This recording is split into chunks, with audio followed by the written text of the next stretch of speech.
Fala galera, eu sou o professor Rafael, vou trabalhar com vocês língua portuguesa. Essas aulas são uma parceria da Prefeitura com a TV Câmara. Bora lá! Hoje nós vamos estudar as classes gramaticais. Tá? Vamos pegar desde o início, você é aluno do sexto, até o nono ano é bom vocês assistirem, porque tudo que a gente for estudar de sujeito e até de orações é importante ter uma noção das classes gramaticais. Tá? Vamos lá então, pega seu caderninho. Nós vamos falar de substantivo. Substantivo é nome, guarda essa informação, é nome. Ó, palavra que dá nomes, pode nomear seres, lugares, ações, sentimentos e emoções, entre outros. Você pensou em alguma palavra que é para referir a um ser, a um termo, é substantivo. Até aquela sensaçãozinha que você tem, pode ser de fome, pode ser de frio, é um nome. Você está se referindo a essa coisa, você precisa de um nome. Tá? Você tem um animalzinho de estimação, um cachorro, um gatinho, uma tartaruga, um papagaio, você vai pôr um nome nele. Também é substantivo. Não é só cachorro que é um nome sendo substantivo. O Rex também é substantivo. Então, olha só, dá uma olhadinha aqui. Ó. As pessoas esperam que o ano que está começando seja melhor que o anterior.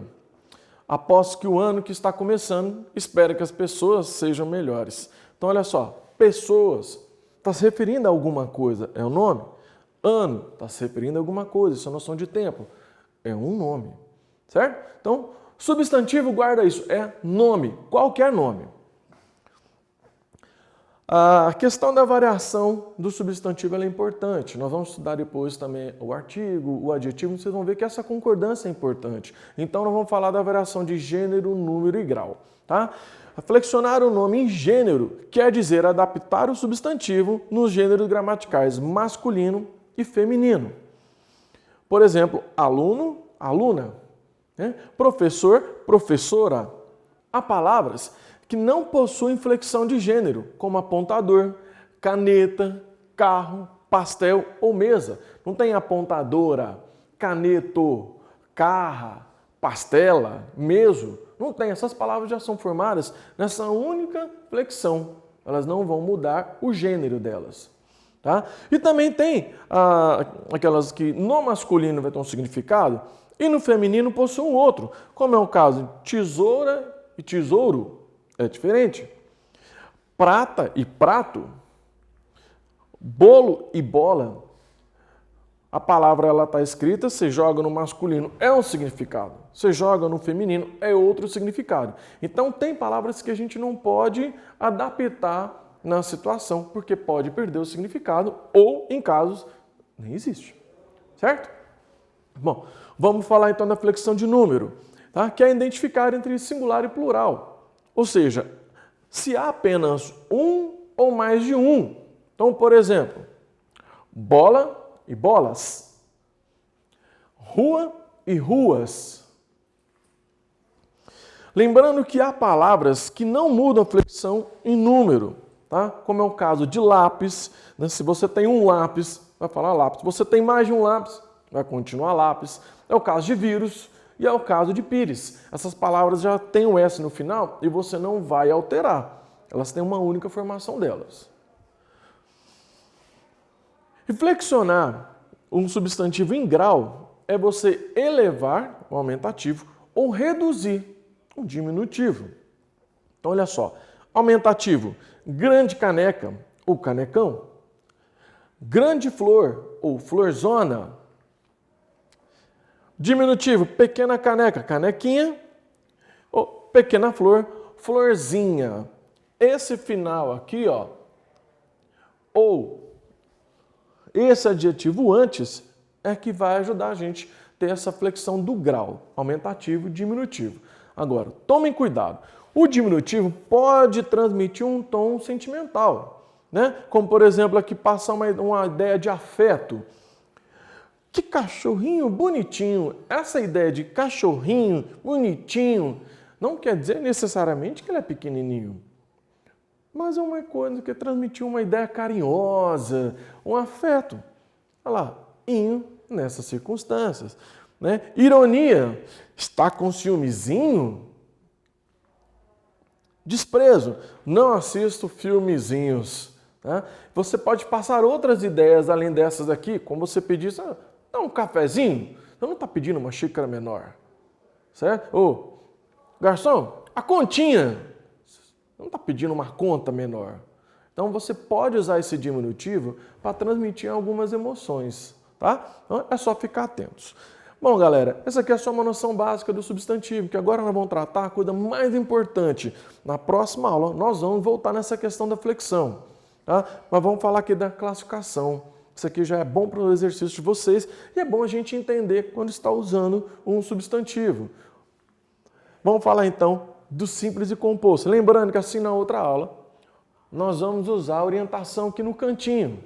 Substantivo simples é um nome que contém um único elemento na sua formação, tá? Olha só, a ideia de beijo, flor, pé, moleque, girar, sol, são palavras que, independente do tamanho delas, a quantidade de letras usada para formar a palavra, ela só é composta por um único elemento. Já no substantivo composto, nome que contém mais de um elemento na sua formação. Lembra que a gente viu lá beijo e flor? Quando você junta as duas palavras, você forma uma nova palavra. Beija-flor, o nome de um passarinho. Você formou uma nova palavra usando dois elementos. Tem como usar mais de dois? Tem. Pé de moleque. Nós vimos pé, nós vimos moleque, quer dizer menino. E aqui você fez um doce. Nós temos aqui o nome de um doce muito gostoso, comum em Minas, está chegando a época aqui, né? Festa junina, pé de moleque. São 3 palavras, mas está formando um único nome. E não precisa ter o hífen, que é esse tracinho aqui. É o caso do girassol.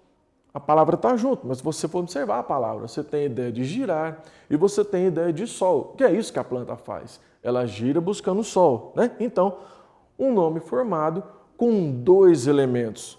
Voltando, se para formar um substantivo usou uma única palavra, é substantivo simples. Se para formar um substantivo usou mais de uma ou 2 para formar um único nome, como cana de açúcar, é substantivo composto.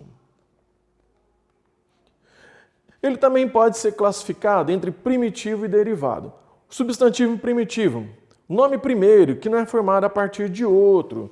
Por exemplo, lápis, dente, cabelo. E a partir dessa palavra nós podemos derivar. O português é formado por muitas palavras derivadas. A nossa língua é estruturada na derivação. Como que funciona isso? Você tem o nome primitivo que nós vimos, lápis. Pode formar lapiseira. Você tem o nome dente. Pode formar dentista. Você tem o nome cabelo. Pode formar cabeleireiro. Tá? Curiosidade aqui, galera. Nós não utilizamos mais a palavra cabeleira. Tá? Cabelo, quando você diz cabelo, você se refere a um tipo, ou às vezes a um único fio. Para se referir a esse conjunto que nós temos em cima da cabeça, é a cabeleira. Nós não usamos mais isso. Porém, a pessoa que vai tratar, que vai cuidar, mexer com a estética da cabeleira é um cabeleireiro. Não se esqueçam desse i aqui, ó, 2 vezes, certo? Então, recapitulando, substantivo primitivo, aquele primeiro, tá? Ele não surgiu de outro, mas nós podemos derivar. Para você que está com dificuldade em derivar, professor, não está entendendo, tenha calma. É simples, olha só. Quando a gente fala de iogurte, iogurte é um derivado de leite. Mas por que ele é um derivado de leite? Ele não é feito a partir de morango. Ele não é feito a partir de açúcar. Eu posso fazer um iogurte sem morango, posso fazer um iogurte sem açúcar, mas eu não faço um iogurte sem leite. Então ele é derivado do leite, ele foi feito a partir do leite. É o caso aqui, ó. Eu tenho a palavra lápis. A partir da palavra lápis, eu fiz lapiseira. Eu tenho a palavra dente, eu posso fazer dentadura, posso fazer dentista. Isso é derivar, tá? Então, substantivo primitivo primeiro, substantivo derivado, aquele que veio depois, derivou da palavra. Nós temos também substantivo comum e o substantivo próprio. É simples, galera, é muito fácil. Não pira, é muito fácil. Substantivo comum é um nome genérico, com características comuns a outros seres. Como, por exemplo, quando a gente fala de cadeira. Imaginou uma cadeira? Cada pessoa vai imaginar uma cadeira diferente. Imaginou a sua? Olha só. Cadeira. Cadeira. Cadeira. Cadeira. E cadeira. Nós temos vários tipos de cadeira.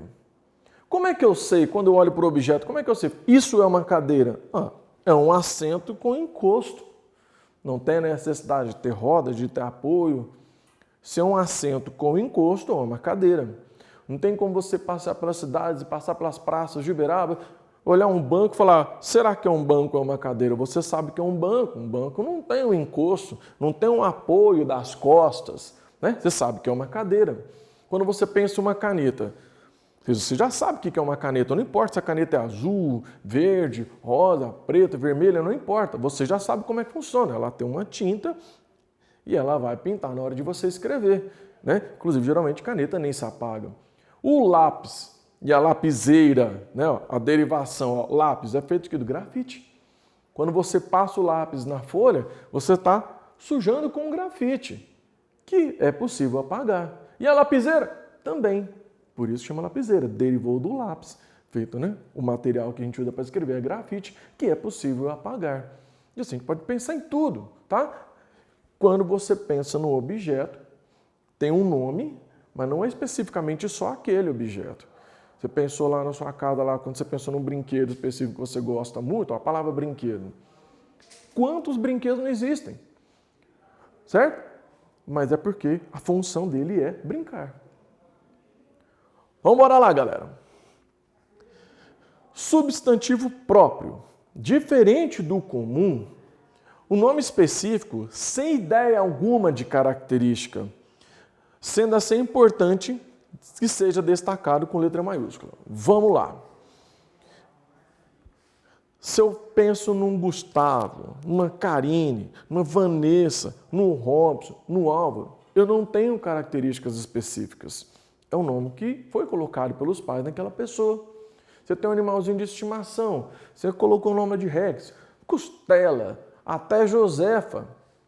Você escolheu esse nome, não tem um conjunto de características que te leve a entender aquele nome.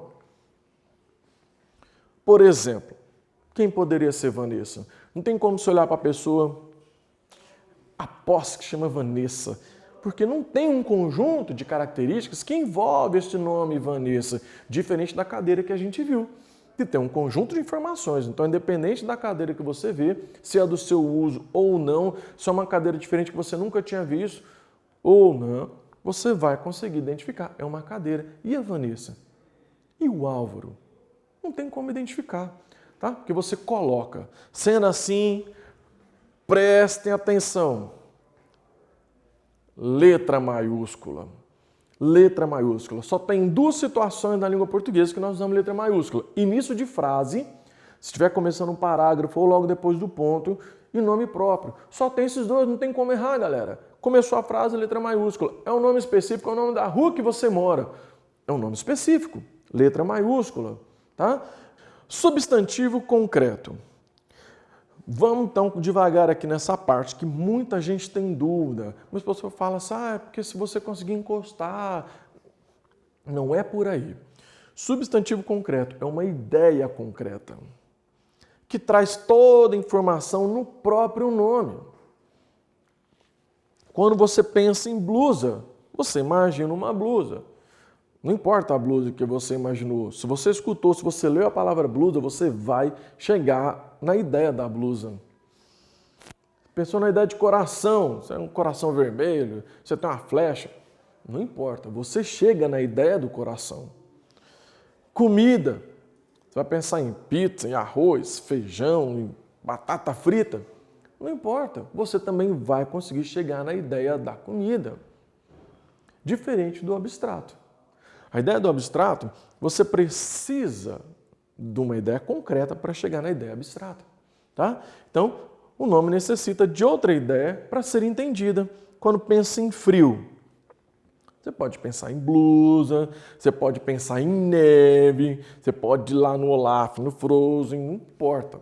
Você pode pensar em tremer, em cobertor, mas você não tem como imaginar o frio. O frio é uma ideia abstrata. Você precisa de uma ideia concreta para chegar na ideia abstrata. Amor. Quando você pensa em amor, você pode imaginar um coração, você pode imaginar um abraço, um beijo, qualquer demonstração de carinho. Mas não tem como imaginar o amor. O amor é uma ideia abstrata. Você precisa de uma ideia concreta para chegar na ideia do amor. E tem a ideia da fome.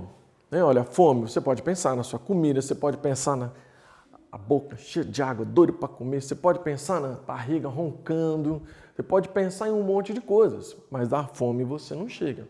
Então, olha só, uma ideia que ela é concreta, só aquela palavra que você ouviu, que você leu, você chega na ideia. Numa ideia abstrata, você precisa recorrer, buscar uma palavra, uma ideia concreta para alcançar a ideia abstrata. Por isso do nome. Tá? Então, é o caso do frio. Para você chegar no frio, você vai ter que mentalizar alguma coisa, uma blusa, um cobertor, sua cama quentinha, para chegar na ideia do frio. Beleza? E, por fim, coletivo. Coletivo já não temos mais aquele hábito de usar, né? Caiu um pouco de desuso, mas essas coisas, elas na língua portuguesa, elas são temporais, né? Então você usa agora, deixa de usar um pouquinho, retoma o uso. Então nós temos que ficar atentos com o coletivo, até porque quando você for construir o seu texto, um coletivo bem usado fica show de bola. Vamos lá, substantivo coletivo, uma referência a um conjunto de seres da mesma espécie. Como assim, professor? Cardume. O cardume é um conjunto de peixes. Se no meio tiver alga, né? Se tiver caramujo, não é cardume. Cardume é uma referência apenas a peixes. São seres da mesma espécie. Ramalhete. Ramalhete quase não se fala mais. Mas ramalhete que é de flores. Quando você compra um buquê de flores, você está comprando um ramalhete. É mais de uma flor. Tudo juntinho, conjunto de flores. Se no meio das flores for colocar algum enfeite, né, um ornamento, por isso o nome buquê, que aí você generaliza, não há uma referência apenas às flores. Ramalhete é conjunto de flores. E, curiosidade, nós não temos na nossa língua uma palavra específica para o conjunto de borboletas. E aí nós buscamos na nossa herança indígena Paná-Paná, que é um coletivo de borboletas. Bom, galera, vamos fazer uma revisão aqui então. Nós estamos trabalhando com substantivos. Tá? Substantivo é uma palavra que dá nomes. Dá nome. Você pensou numa ideia, é um nome. E esse nome ele pode flexionar em gênero, número e grau. Gênero, se é masculino ou feminino. Se é grau, aumentativo, diminutivo. E se é número, se existe mais de um de seres naquele momento está se referindo, ou apenas um, singular ou plural. E a classificação do substantivo, nós temos substantivos simples e composto. Simples, ele é formado por apenas um elemento. Composto, ele tem mais de um elemento. Se ele é só beijo, ou seja, beija-flor. Se eu tenho só pé, simples, pé de moleque, composto. Primitivo e derivado. Primitivo e derivado, você tem aquela palavra inicial, primeira, né? Pedra. Derivado, pedregulho. Pedreira, pedraria, derivou da palavra. Comum e próprio. Comum é um nome genérico. Ele se refere àquele ser por uma característica que ele tem. Como talher, que a gente usa para comer. E você tem características específicas. Você usa aquela ferramenta para se servir, para cortar, né, para você levar o alimento até a boca. É um talher. Diferente do próprio. Se você coloca um nome num ser, e esse nome ele é específico daquele ser. Tá? Você tem lá o seu peixinho de estimação, o seu cachorrinho, e você coloca lá o nome do seu cachorrinho de Rex. Rex é um nome próprio. A sua mãe escolheu o seu nome é um nome próprio, e por isso ele tem que ser destacado com letra maiúscula, tomem cuidado. Letra maiúscula em todo nome próprio, inclusive na hora de preencher a prova. O seu nome é um nome próprio, ele não carrega características que te obrigam a ter aquele nome. Foi um nome escolhido, certo? Concreto e abstrato. Um substantivo concreto é aquele que só de você ler ou ouvir o nome você já chega na ideia. Lembra do que nós usamos lá da blusa. Quando você fala a palavra blusa ou você ouve a palavra blusa, você já imagina, pode ser uma jaqueta, uma blusa aberta, pode ser uma blusa fechada, uma blusa de moletom, né? Uma blusa de couro, não importa. Você tem a ideia da blusa e ela já é pronta, uma ideia concreta, diferente de uma ideia abstrata. Para você chegar na ideia abstrata, você precisa recorrer à ideia concreta, né? Como? O frio. Você vai pensar na blusa para chegar no frio. Ou que seja outra ideia, você vai pensar na sua cama, num cobertor, para chegar na ideia do frio. Porque frio é uma ideia abstrata, você não consegue imaginar o frio. Diferente da blusa, entendeu? Concreto, abstrato. Concreto, eu tenho uma ideia. Você escutou a palavra e chegou na ideia, concreto. Abstrato, para você chegar na ideia, você precisou pensar em outra. E por último, coletivo. Coletivo é uma palavra que se refere a um grupo de seres da mesma espécie. Tem que ser todos os seres da mesma espécie. Quando você fala de cardume, tem que ser só peixe. Quando você fala de matilha, tem que ser só cachorro. Se tiver gato lá no meio, você não pode chamar de matilha. Pombas, animais que voam, é um bando, tem que ter só pombinhas. Se no meio das pombinhas, o mesmo gato aparecer lá, acabou com o coletivo. Coletivo, então, é uma ideia que ela é de um grupo de seres da mesma espécie. Certo, galera? Essa foi a nossa primeira aula de classe gramatical, nós falamos de substantivos e nós vamos dar sequência a essa aula, não perca as outras partes. Essa aula está acontecendo numa parceria com a TV Câmara e depois vai ficar postada no YouTube. Não perca essas aulas e lembrem de pegar os exercícios. Certinho? Galera. Obrigado.